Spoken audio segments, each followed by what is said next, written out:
Midnight Crafter, and I am so excited today. Yes, actually today, I'm not crafting at midnight for once. I have a great project in store for you and I can't wait to show you. But first, if you do me a favor, right down here below, there's the word subscribe. If you hit that and the little bell that pops up next to it, you can be notified every time I upload a new video and see all the fun, cool stuff that are floating around in this brain of mine that can't wait to get out onto YouTube. So anyway, stay tuned if you're interested, and let's head on over and check it out.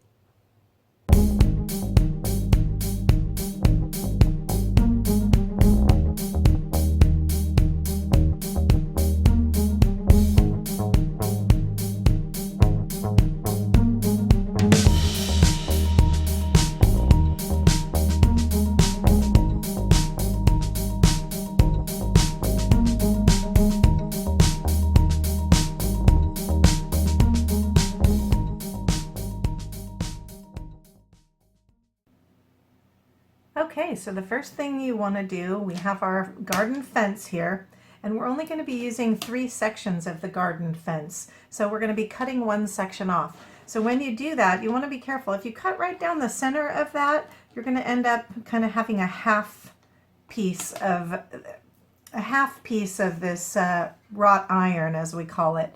So what you're going to want to do is cut along right here, so that you can actually get the full piece and not be cutting down the center of it. Now, I did hear one YouTuber mention that they said it was easier to cut from the back. I don't know if I'm going to do that because I feel like I have better visibility here from the front.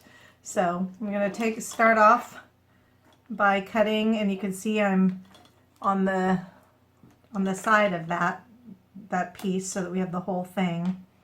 And just go straight up. You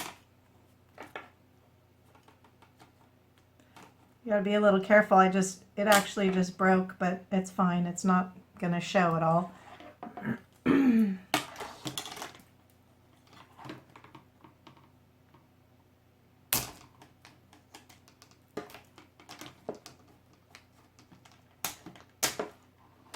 Okay, so you can see that it left the whole section as opposed to cutting it in half.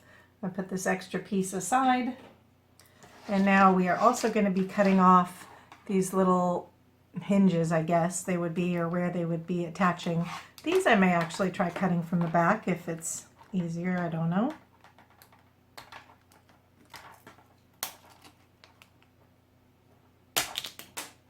Yep, a runaway. Things go flying in here. My gosh, the stuff you could find on this floor.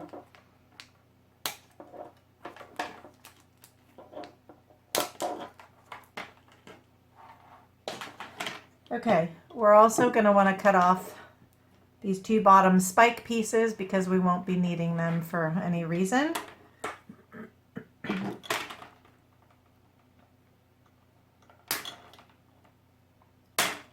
And they do cut off pretty easily. I'm saving this. I have no idea why, but God only knows I may use it in something else.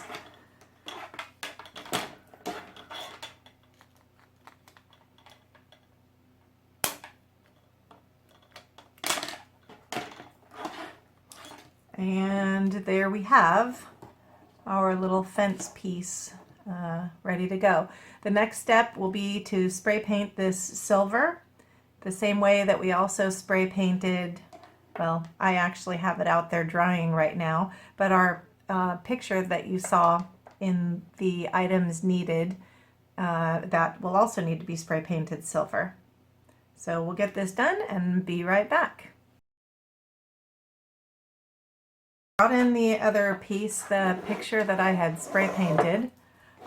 This is actually a different one than I showed in the original picture with all of the items that you'll need, but I did show it in another picture. So you are flexible in using various pictures as long as they are an rectangular shape for you, because you are going to be making an upright wall sconce. So here we have this piece, and while we're waiting on the garden fence to dry, I'm actually just going to take and glue this piece of mirror right on here on the top. You don't necessarily have to remove these for this situation because there's The glue gun creates enough thickness that it shouldn't be a problem, and if you place a little bit of glue, maybe your E6000 on these and then your hot glue on the rest, it shouldn't have a problem sticking to your mirror.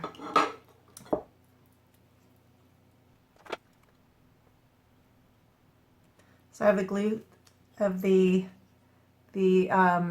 Dollar Tree adhesive. I have stuck that just on the little foam legs or the foam cushions on the bottom, and then the rest I'm going to actually use my hot glue gun, and I'm actually going to put it onto here. I'm going to be careful not to put it out where it's going to be showing, because it dries really fast on the mirror because the mirror is so cold.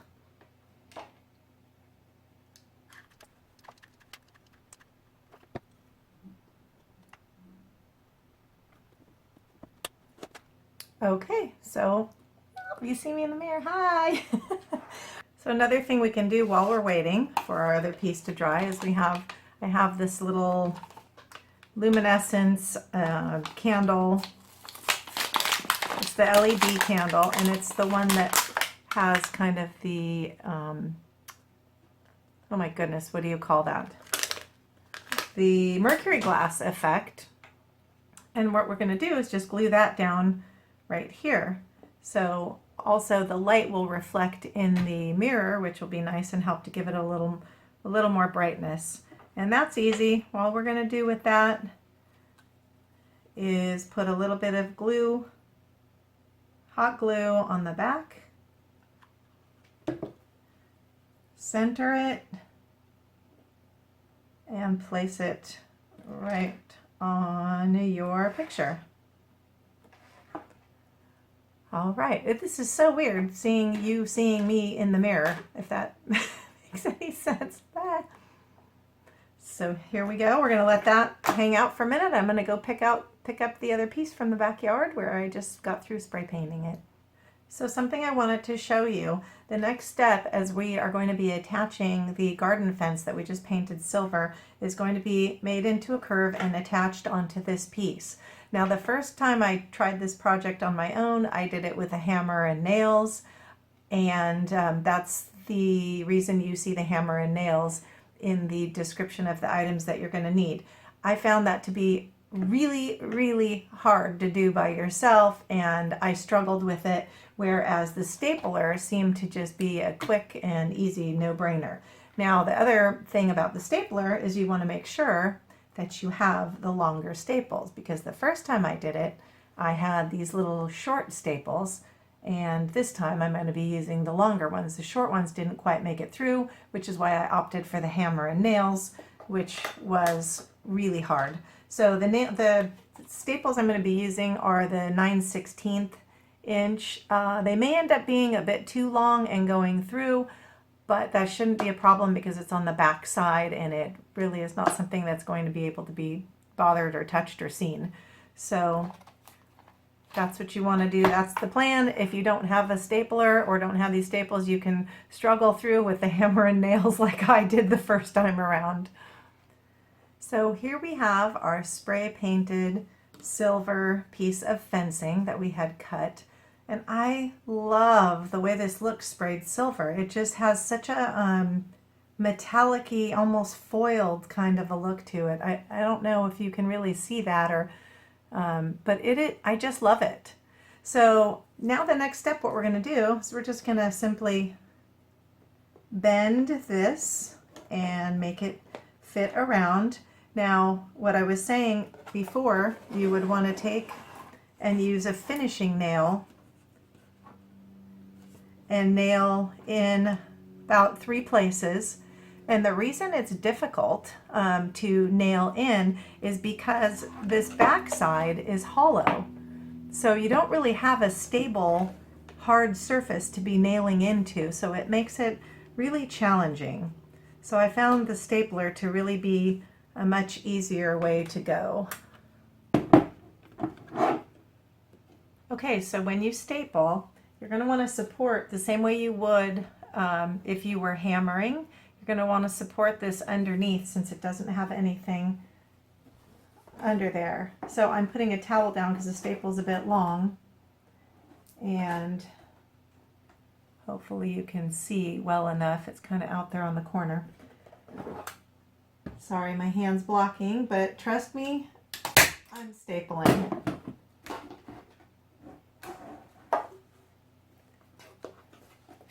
So a couple of the sections cracked when I did it, and I tried to glue it. The glue does not stick on top of the painted surface. So that's something for you to know. And I also would highly recommend getting one of the other pictures that I used in the one I showed in the items that you will need, because it has a thicker and a more sturdy frame to it, and it's much easier to use. So it's turning out that this is a little more challenging to do than it was on the other one.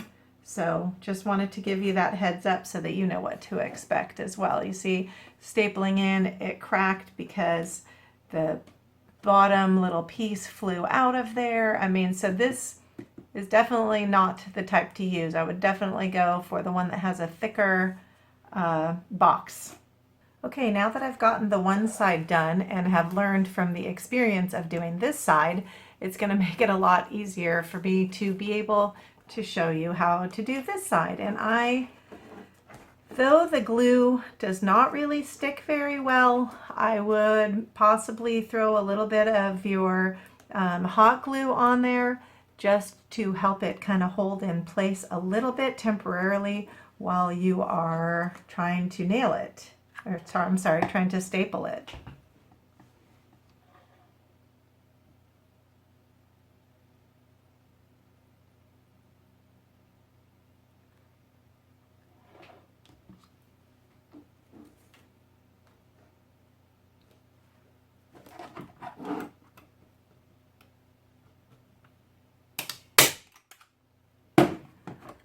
That one went a lot more smoothly.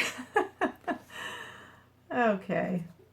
The reason that one's stapled in better is because it has this block behind to actually kind of support it a little bit. That's why on these other ones, I will be putting it on the corner of my table, which I don't know if you get a very good view on the corner of my table with the towel so that I can staple through.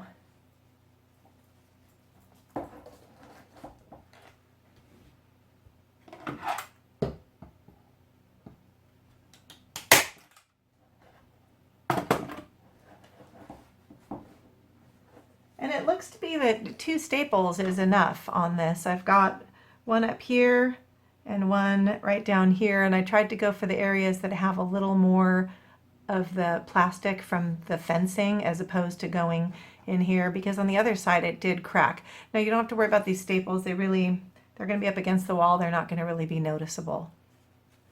So far this is what we have.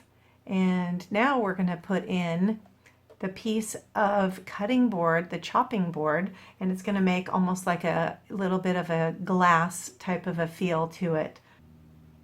So we have our chopping mat here, and what we're going to do is, if you look, we want it not to come above this area here. So when you measure that area, it comes out a little over 7 inches in height. So I'm going to cut my chopping mat to 7 inches, so it's just below this and does not show up beyond that level. And my apologies, I think I may have forgotten to put on that you will need some type of an X-Acto knife or something to cut your cutting board with. The nice thing is these chopping mats, when you buy them, the package has 2 of them in. So if you do mess up, you do have a backup plan, which for me is always a good thing. So we're going to measure. Also, if you have a long ruler, that's very helpful. If you have something that's longer than the 12-inch rulers. I'm going to measure out our 7 inches. And I'm just going to make a little mark here with my X-Acto knife. And we're going to be using the whole length of the cutting board.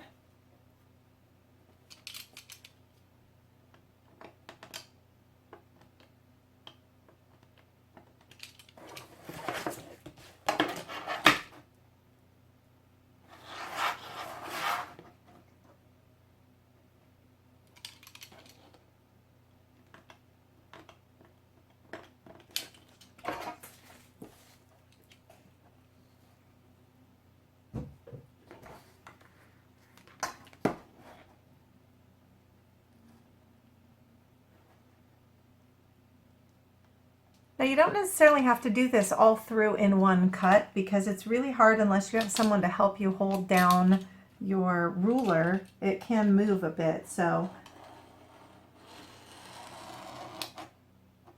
go lightly until you start getting a marking in there, and that way slowly you can cut through.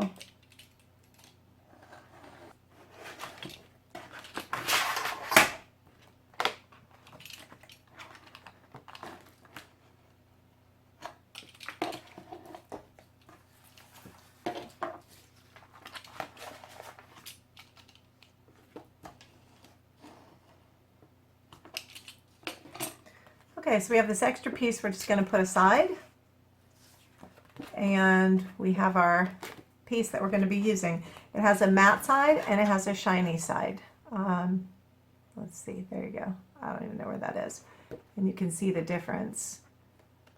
Okay, so we want the matte side facing out so it looks like frosted glass.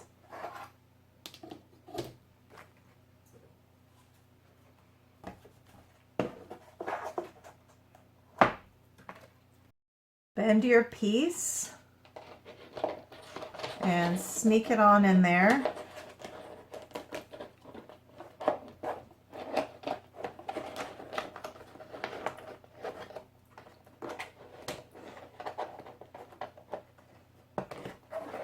And it will fit between where you stapled.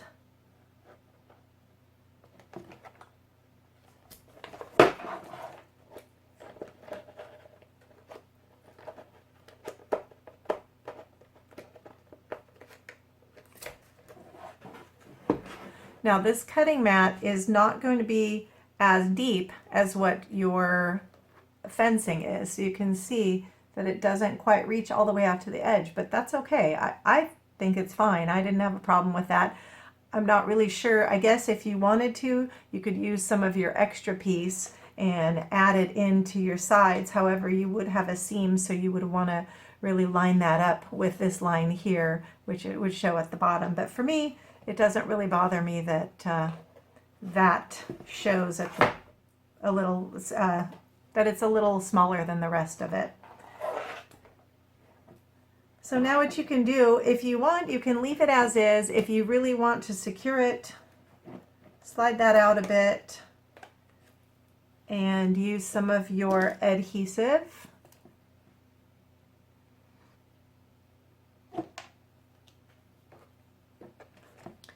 Can put some adhesive way down into this corner.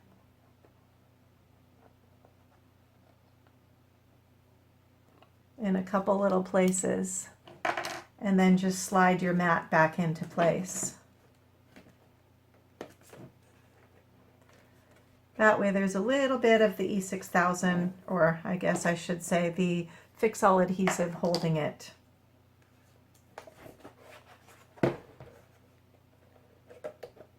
And the same thing on this side.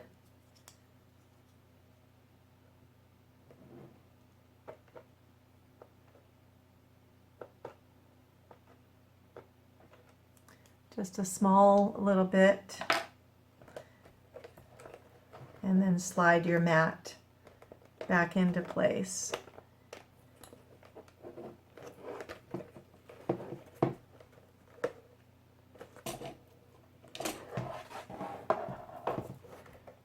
You do want to make sure that everything is level.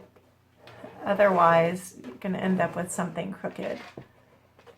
I didn't look at it from the front yet. I'm looking at it with you, but I think everything seems pretty level at this point. And for the most part, we're finished here. This is a really beautiful little wall sconce. One thing that I did not think about, which on the other picture frame, it already has the hanging hook on the back, so you can actually automatically hang it up and it's ready to go. This one does not, so that's something to also keep in mind when you're getting your picture that you're going to be spray painting. Now, if you choose to, another option would be to glue some gems on a couple of little spots, the centers, maybe on the tips here, if whatever you would like to embellish it further. But I love it like this. So let's show you the finished look up on the wall. Well, here they are, the finished product. I hope you like them. I think they're absolutely beautiful. You can tell the difference between the one on the right, which is the one that had the picture that I showed you in the items needed in the original photo. The one on the left is the other picture that is separate in the items needed. And one is a little wider, one's a little narrower. You do want to take note that, as I said while we were making this, that you make sure that you make sure everything is even and not tilted. The one on the right, I wasn't really paying attention to that. You can see it's a bit off kilter. But nonetheless, I think they turned out beautiful. Enjoy, have fun making your own, and have a positive and blessed day. A big welcome to all my new subscribers. Thank you so much for joining, and I hope we don't disappoint and that you are happy for joining the new Glue Dot family. Yes!